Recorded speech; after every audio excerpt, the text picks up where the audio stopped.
Hello everybody and welcome back to the channel. Today is a very exciting day because this is the last Pleasantview renovation.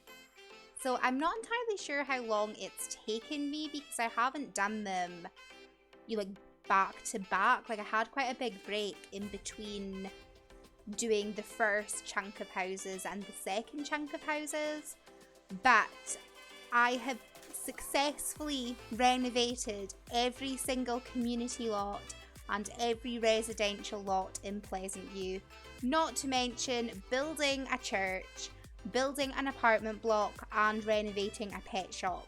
This is the most work I have done to get a neighbourhood ready to play, and I am so excited to finally get into gameplay. That should be coming start of next week. I'm so excited!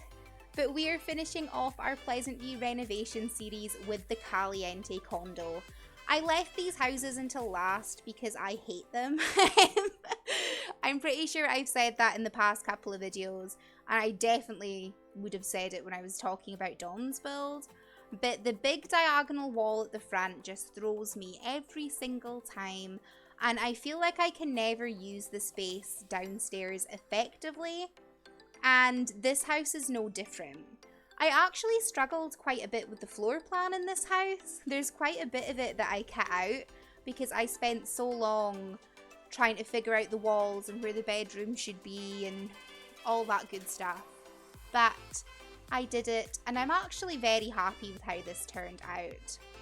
So we have changed the floor plan quite a bit. Well, I say quite a bit. We've added a downstairs bathroom. We have sort of better shaped bedrooms upstairs, and I have extended a couple of the rooms, so we've got a lot more floor space in this house, and I think it's turned out really well. I am happy with the sort of finished result. As it turns out, I actually gave Nina the bigger of the two bedrooms. I didn't realise it at the time, and I didn't realise there was such a size difference in the rooms either, but I guess it's okay because realistically Nina's probably going to be the one that lives in here for longer. I mean, in my headcanon, I kind of assume that Dina is the one that owns this property. So she is or was married to Michael Batchelor, which is Bella Goth's brother, and the Batchelor family are very well established. You know, they have money. Although the Goths are rich, the Batchelors are well off too. So although Dina didn't get a massive windfall when Michael died, I do feel like she would have had enough to be comfortable. So I feel like after Michael died, she probably bought this apartment for her and her sister. Now, Dina and Nina don't have the best relationship. So what I kind of see is happening is, Dina's young. Dina's very young. And she lost her husband, which, you know, that's kind of what you get for marrying someone 60 years your senior, but, you know, never mind. She lost her husband and she's grieving. So I feel like they've kind of put their differences aside and, you know, as sisters, they've kind of joined together, and Nina is willing to make this move with Dina and help her kind of rebuild her life. And Nina doesn't have a lot of money anyway, so she's not going to turn down free accommodation. So that's kind of what I see is happening. So they're trying to work through their issues and things together, and they're sort of building a new life for themselves here. But although this is technically Dina's property, I don't see her living in this long term. She does have a romance with Mortimer Goth, and I'm not sure if I want to pursue that this time. I kind of would like to do things differently. I'm still going to be playing once based because that's what I find the most enjoyable way to play.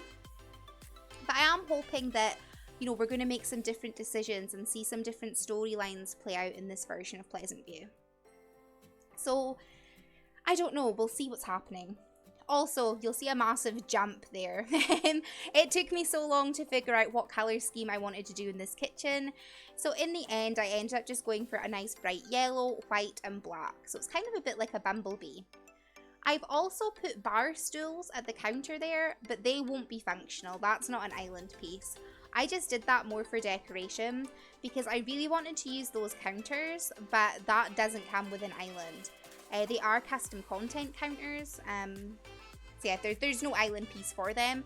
And rather than like completely mismatching the counters, I did decide just to make like a pretend one. So that could be considered a waste of money, but for all these renovations, I've not really obeyed money rules, and I have cheated for extra funds just so I could furnish the way that I wanted. And I am very glad that I made that decision. I really struggle to build on a budget. So rather than like challenge myself and leave all these houses half empty and sad, I did decide just to cheat, to build the houses the way I want to build them. And then, you know, when we start gameplay, they'll just pay for everything as is. And that'll be fine. So this is definitely the sort of biggest renovation project I've ever undertaken. I have never done so many builds and so many makeovers before even playing the game. But I am so glad I've done it. Like, Pleasantview, I think, looks amazing now, and I just can't wait to get into the storylines and see my little Sims walk about the world that I've built for them, and I just feel such a sense of, like, achievement, even though it's, like, not a big deal. Like, people renovate lots and make over Sims before they start playing all the time, and here I am, just, like, breaking my arm, patting myself on the back for doing it, but I had a great time doing it. When I first started my channel, I wasn't much of a builder. I wouldn't say I'm much of a builder now either, but I didn't build to the same extent that I do now. Like, I build a lot more often since I've decided to sort of share my Sims in this way. Like, when I was just sharing my Sims on Tumblr, like, I would decorate houses for my Sims, but I wouldn't mind if they didn't look okay, because people would only see the bits of the houses that I take pictures in. But now that I'm like making speed builds, I do feel like I pay more attention to the kind of things that I put in my houses, and I take more care over the way they look. So I am very happy with it, and I'm glad I sort of took on this project, and I had a lot of fun doing it. So yeah, the start of next week, Tuesday, should be when our first Pleasantview part goes up, and I cannot wait. I haven't played The Sims 2 in so long, like properly played it, and I'm looking forward to doing it. So the living room, we do a nice mix of sort of like a beige, blue, yellow. We're just kind of tying in the colours from the kitchen into like the living room. I quite like how the living space turned out, but I do still feel like there is a lot of unused dead space in there just because of the shape of the walls. Also, the rug that I'm using is a 4:2 conversion from Eco Lifestyle, and I'm not sure if you noticed, but on the back wall where the stairs are, there is a wallpaper from Dream Home Designer on there. The wallpapers are lovely, by the way. Highly recommend them if you play The Sims 2. Definitely grab yourself those conversions. But the wallpaper is like identical to this rug. Like, the wallpaper is the exact same design. I'm waiting for the camera to like spin back round so you can see the wallpaper, but it's the exact same design. And like, I noticed that when I was putting it down. It's like, wow, these match so well. And it's like, while they do match really well, and it is nice having some cohesion between packs, why was that split between packs? Like, I feel like if these are meant to be matching, they should have shipped in the same pack. So that's just my thought. Like, I don't have Dream Home Decorator for The Sims 4. Like, I didn't bother buying it. A lot of people are really enjoying it, and some of the items that... Oh, sorry, I hit the mic. Some of the items that come in the pack look lovely, and, you know, I'm very excited to add them all into The Sims 2. But as for actively paying 20 quid for it, I will not be doing that. Absolutely not. Like, that game pack is literally just build mode, you know? And I mean, it's cool to give something for builders to do, but I just feel like you would have built in the game anyway. Like, if the only thing you enjoy doing in The Sims 4 is building, you know, you don't need a pack that tells you what to build, you know? But you know, if you enjoy it, you enjoy it. The new one should be coming out soon, the Country Living, or I don't think that's what it's called, actually. The Cottagecore pack, and that'll be coming out soon. I'm on the fence about it, because I didn't want to buy any more Sims 4 content, because I don't play The Sims 4, and it would just be a massive waste of money. Like, I go through phases with The Sims 4 where sometimes I think it would be really fun to play it, and then I open the game, and then I just immediately shut it, and I don't do anything in it, and I don't know how to sort of break that funk, but I can't tell you the last time I actually played The Sims 4. I think it would be when I referenced it the last time I talked about The Sims 4 in a video. It would have been like December or something I actually played it. And I can't even consider buying like a £40 expansion pack when I don't play the game. But the pack looks really interesting. However, I don't know, I feel I should probably just play with the content that came in like 2 or 3. Because like that village fair thing, that kind of reminds me of like the cookery competitions in The Sims 2. You know, like Sue's Secret Kitchen. So I mean, I could get my fix for that in The Sims 2. And then I don't know if preserves are coming in that pack or if that was a mod that I've seen. But you know, you've got the grandma's canning station in The Sims 3.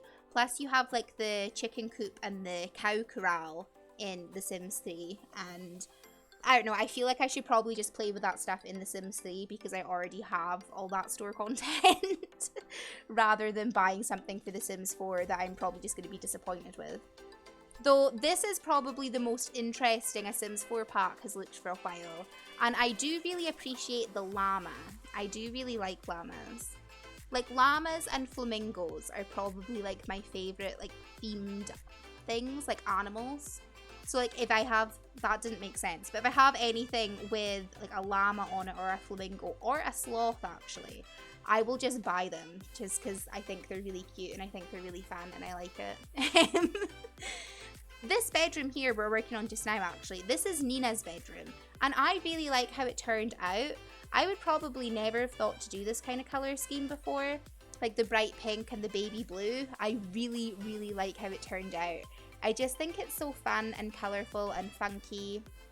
Also, another thing I want to talk about, because we're going to talk about the build, because I am a professional, but I was watching some of Aria's speed builds, and she did this thing in one of her cottages where she raised that little basket of stuff on top of the toilet, and I thought that looked really cute. So since I have like the 4:2 conversion of that little like soap basket in my game, I decided to take inspiration and put it on top of the toilet. It was a lot more effort for me because I had to put it on an OMSP, but I still think it looked cute. But I will link her channel down below. I highly recommend you check her out. Her builds are really cool. She does like super cool like fantasy builds sometimes, and she does like super cute cottages, and honestly her channel is just an absolute delight to watch. I really enjoy her builds, so definitely go watch. But yeah, that's where I took the inspiration for the little lotion basket on top of the toilet. Fun fact. So this is Dina's room we're working on now, and as you can see, it is quite a bit smaller than Nina's, which wasn't intentional, as I said at the beginning, but you know, it is what it is. I do think it turned out quite nice though. I really struggled with curtains for her room because I wasn't sure what I wanted.